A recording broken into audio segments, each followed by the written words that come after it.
Hello, good afternoon.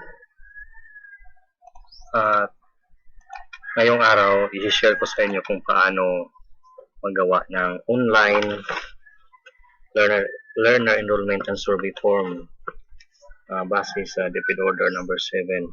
So maraming principal ako school head na nagtanong sa akin kung paano ba gagawa ng learner enrollment and survey form using the Google Forms. Okay, first and foremost, pupunta tayo sa Gmail. So, tayong mga teachers, mayroon tayong Gmail. So, punta kayo sa account niyo sa Gmail. Okay. So, after this, punta kayo dito. Then, punta kayo sa Google Forms ito. Okay. So, sa Google Forms, gawa tayo ng blank. Ito, start a new form.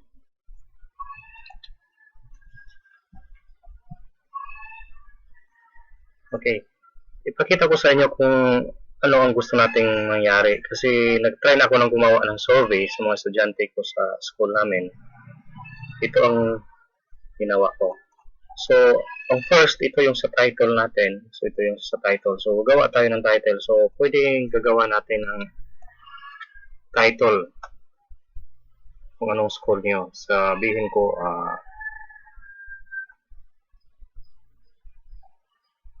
Tugas LM ES na lang.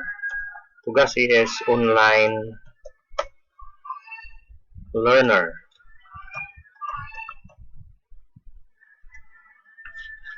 Enrollment and Survey Form. Okay. Online Learner Enrollment Survey Form. Okay. So, automatic na yan. So, dito pwede kayong maglagay ng instruction. So, base sa DepEd Order number 7, ito yung format na binigay nila, di ba? Sa DepEd.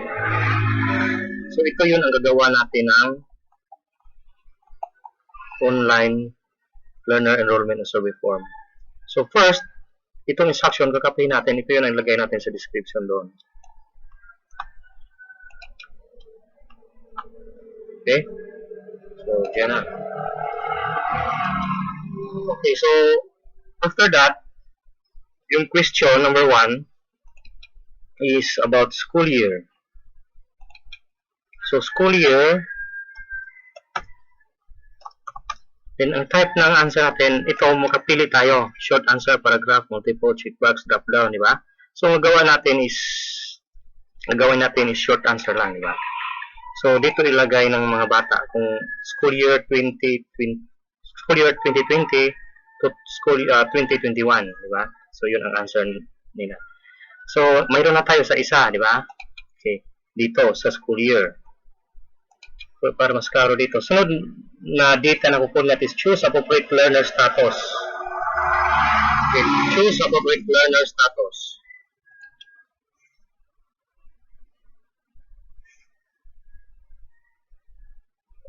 E1, check the left boxes.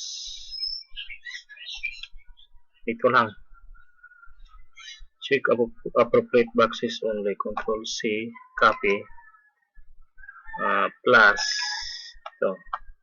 Check appropriate only. So, since ang gagawin natin is pagpili sila, no LRN, with LRN, then returning, ano ba to? Okay. No LRN or with LRN. Diba?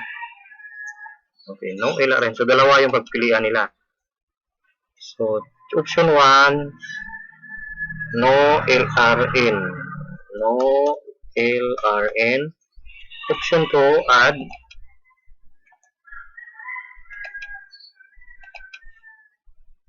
No LRN then with LRN. Okay. So, i-check lang nila, di ba? Next, tanggalin natin itong other option. So, hanggang with LRN lang. Okay, so, ito yung 1, ito yung number 2. So, sa number 3 na data gusto natin kunin is E3, returning balik aral. So, anong gusto mangyari nito? Returning status. Balik grade level to enroll. Grade level to enroll na lang. So, ano? Grade level to enroll. Pwede rin isama to. So, Control C. Sorry. Grade level to enroll. So, anong gusto mangyari natin sa grade level to enroll? So, maglagay tayo grades. Pag elementary, grade 1 to grade 6. So, option number 1. Grade 1.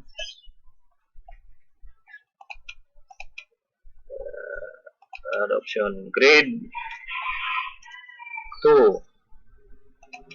Grade 3.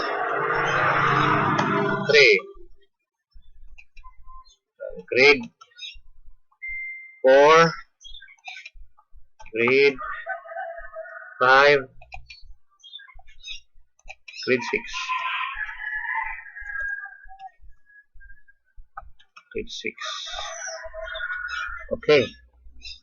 So, dito rin, pwede nating i-require, di ba? Oh. Pag required, kailangan talaga maglagay nila ng required. Dito sila rin, hindi sila makalampas ito kung hindi sila magbigay ng answer nila. Ang symbol nito ito, asterisk. So, it means required talaga silang maglagay ng answer. Pero pag hindi required, pwede lang hindi lagyan nila. So, ito yung symbol, ha?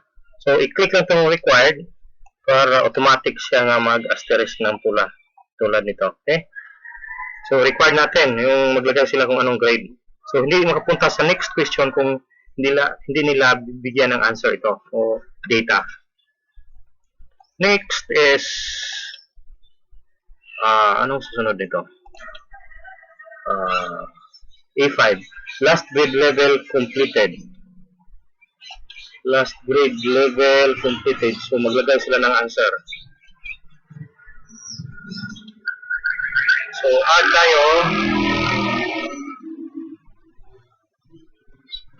I-copy na lang natin. Last grade completed. Control C. Control V. Okay. Last level completed. So, instead na multiple choice, doon tayo sa short answer. So, ilagay lang niya kung last grade level completed nila. If grade 3 sila ngayon, so last year, grade 2 sila, di ba? Okay. Next, add again.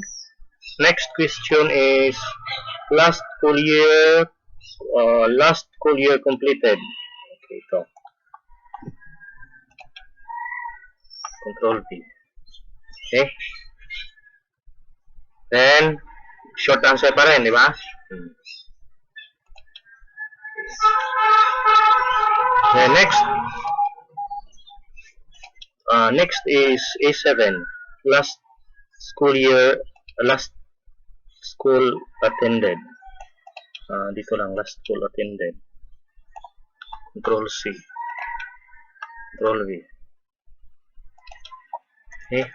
Last school attended, short answer pa rin to. Kung saan sila galing ng school. Diba? Okay. Next is, ano pa to? School ID. So, school ID, kailangan nilang maglagay ng school ID. Short answer pa rin to, di ba? School ID. Short answer. Next.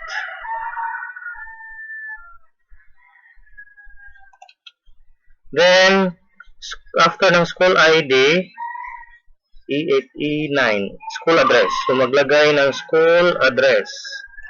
Control C. Control V. School address, short answer pa rin. Sample dito, Tugas ES, Tugas Elementary School, Siquijor, Philippines. So, ganon, ha? So, school address naman. Okay, next question.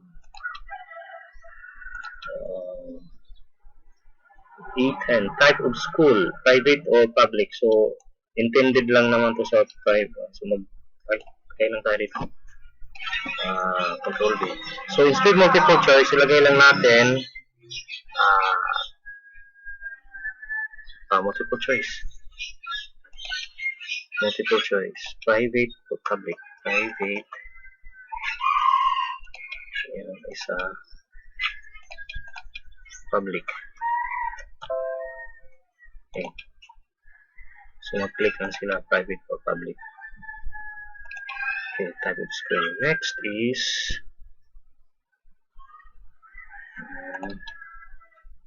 ito. E10, E11, school enroll in.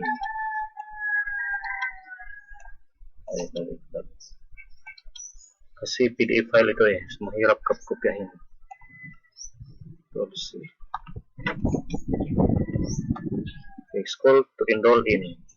So, hindi na tayo multiple choice. Balik tayo sa short answer. Ilagay nila kung saan silang school mag-enroll. Okay? Okay, next. Hindi natin required. So, huwag natin kalimutan required to. Last grade level, required din to, di ba? So, i-click natin to. Last school year attended, i-click din natin to. Last school attended, required. School ID, required. Pwede naman hindi required, pero required na. Then, required pa rin. School type, required. School to enroll, required. Okay, next is E12, school ID. Okay, ID ng school na to. Short answer pa rin to. Ilalagin niya yung answer. Short answer. Okay, number. So, pwede mag-lagay sa number, okay? So, required to. Number. Is number. Okay, plus. Next natin, school ID. 13, school address. Ano tayo ng school address? Dito, school address. Last grade level completed.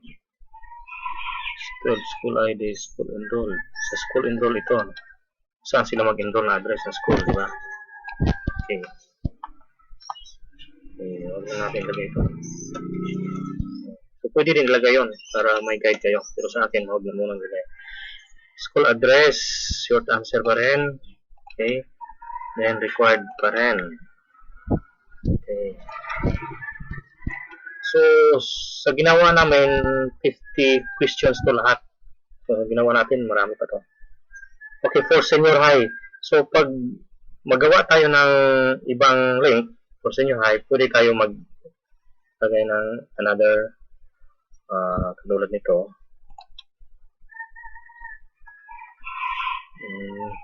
Ito. Add section. So, another naman to. Na maggawa ng title. Example lang dito ha. So, kung may senior high dito, may high school. Kasi yung example natin for elementary lang to, di ba? Pero pag wala kayong, hindi kayo elementary, huwag na pong gawin, di ba? Diretso na kayo. Diretso na kayo dito, yung sa student information. Pero pag may senior high kayo, ito yung gagawin natin para may sample tayo, okay? Okay, next. Untitled section, ang title nito is for senior high school only. Okay. Control C for senior high school only. Okay.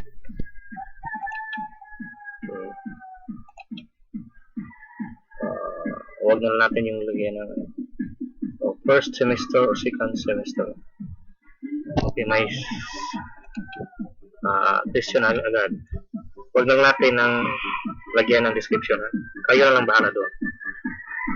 Sa atin lang for senior high school only. Question is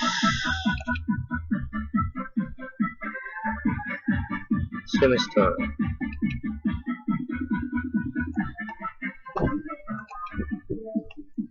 Semester, so mamili sila multiple choice. Option number 1, first sem.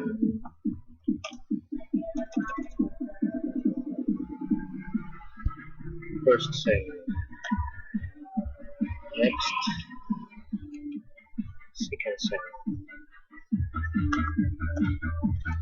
pwede kompleto nyo. Second semester. Okay. Okay, next is hindi natin to ubusin lahat. Pakita kung paano lang ginawa. Okay? Okay, track. Kung may track kayo, track. Proceed. Track. So add questions. Solving. Track. Short TVL, short answer, ano lang. Multiple choice din. TVL or academic track. TVL or academic. Okay. So, dito sa amin, TVL ang academic lang. Walang sports. Walang sports track. Okay. So, TVL ang academic lang. Okay. Okay na yun. Basta at least alam niyo kung anong gagawin. Diba? Okay. Next. Anong next question doon? Ang data kunin natin. Okay. Strand. This is for senior high. So, strand. Short answer. So, sa strand, example, pag TVL may multiple choice din to. Example sa TVL, may TIM, electrical installation maintenance, then may CSS, AgriCraft. May AgriCraft na, di ba? AgriCraft. So, depende na sa inyo. At least, example lang to, ha? Okay, so, after that, kung tapos na yun, proceed tayo sa student information. So, student information, mag-iba tayo ng, mag-add section tayo. So, lagyan natin ng student section. Kapihin natin kung ano tayo mag Control C.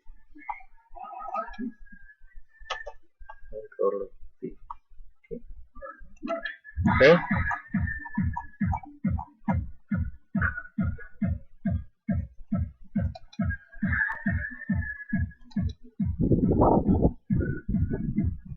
Kita niyo natin nalagyan ng grid level information.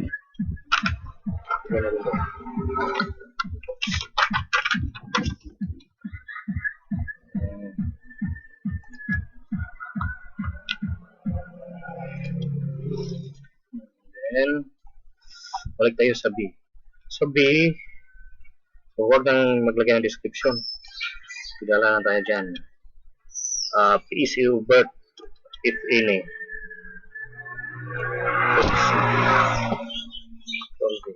Okay. Enrollment, double L data. Short answer. Okay. So, para pag wala silang birth certificate, hindi natin i-required na hindi na lang natin i-required. Okay? So, proceed tayo. Next is learner, LRN. Proceed. Okay? Short answer, right? Short answer pa rin, LRN nila, di ba? So, dito, i-required na natin sila, di ba? Lahat ng estudyante may LRN na. Okay, next is last name. We'll see. Ilagay nila isa-isa.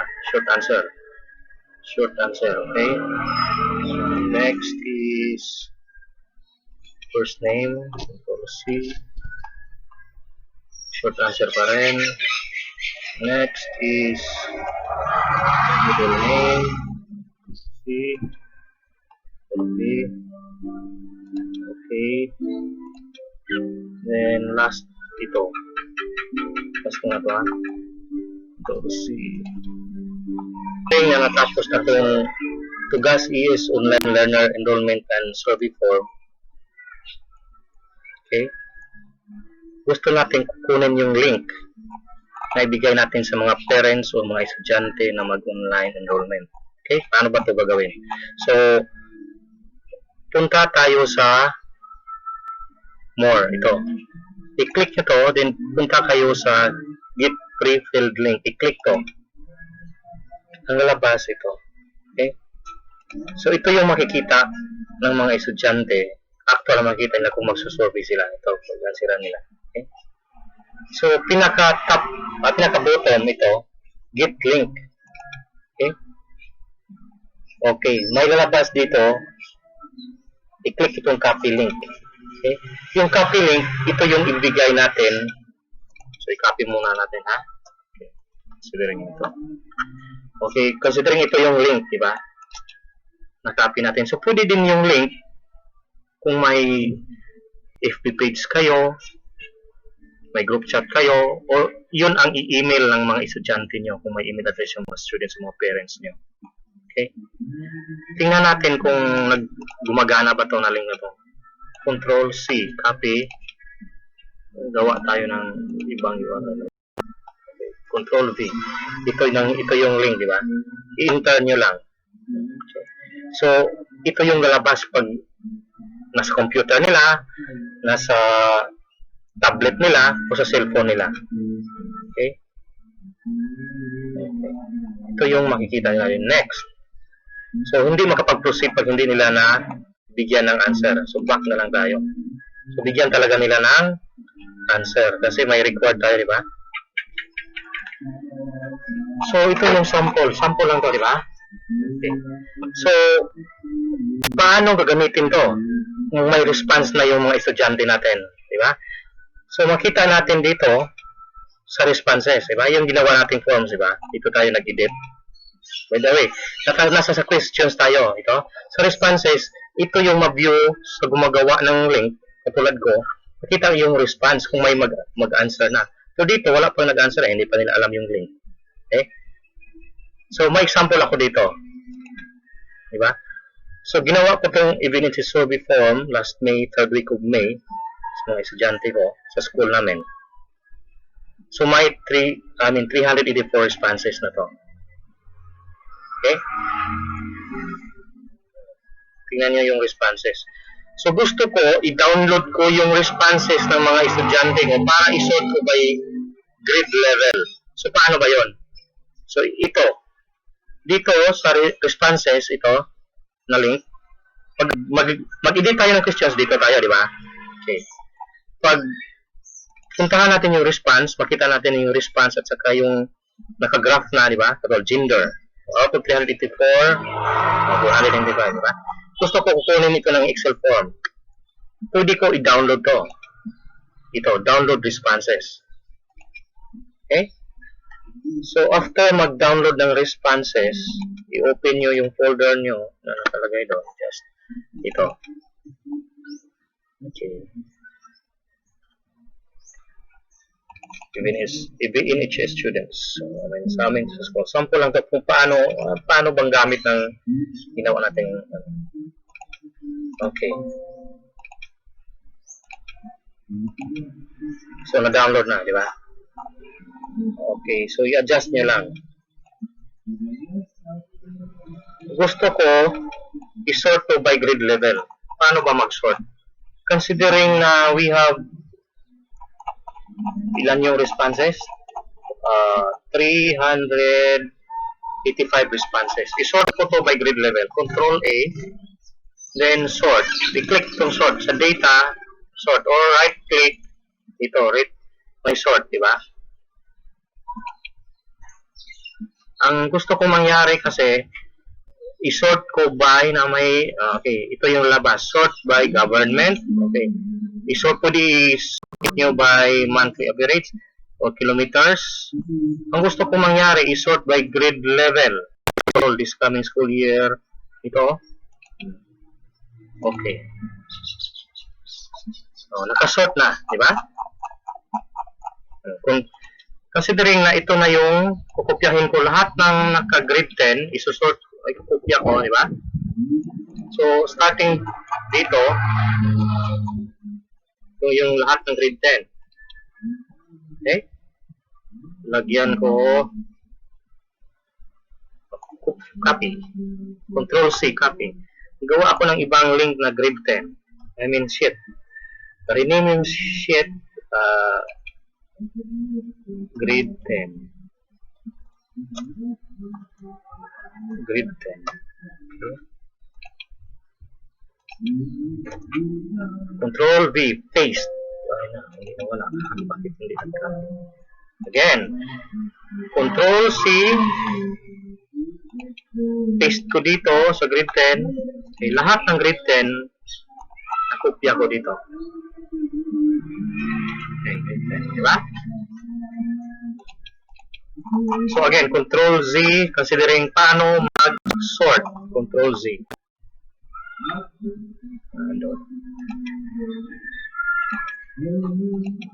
Paano mag-sort? By grade level. Punta tayo sa data. Ito, home data. Data tab. And then click tong sort. May lalabas na window. Puntahan nyo dito is click nyo to. Pwede kayo mag-sort by kilometers yung mga estudyante nyo away from school. Ito sa amin, familiar with your access. Pero ang gusto ko, i-sort sila by grade level kasi iyon ang ibibigay ko sa mga advisors. Okay. So, nakasort na to, di ba? Ito. Grade 11, grade 12. Okay. Ang kopyahin ko is grade 7 lang. Starting here to here, grade 7. So, kasi yung grade 7 baguhan pa yun, hindi pa yun nakapunta sa school namin. So, mag-add ako ng sheet. Ito, right click, rename grade 7. So, again, grade 7. Copy, Control C, Control V. So, lahat ng grade 7, makopya ko na. So, pwede ito na lang yung ibigay ko sa mga advisors sa grade 7. So, ang pinakamarami dito is may grade 11, may grade 12. Okay? So, yun lang muna ang ibigay ko na input sa sana nakatulong ako sa inyo sa na-share ko ngayon. So, na-share ko ngayon kung paano gawa ng online link based sa binigay na learner enrollment survey form at saka paano magawa ng link. Ang link na ibigay natin, mag-collect ng responses. Okay? Then, paano mag-sort by grade level. Okay? I hope nakatulong ito sa inyo, mga kapwa ko guro, kapwa ko school head. Thank you very much and God bless. God bless us all. Stay safe.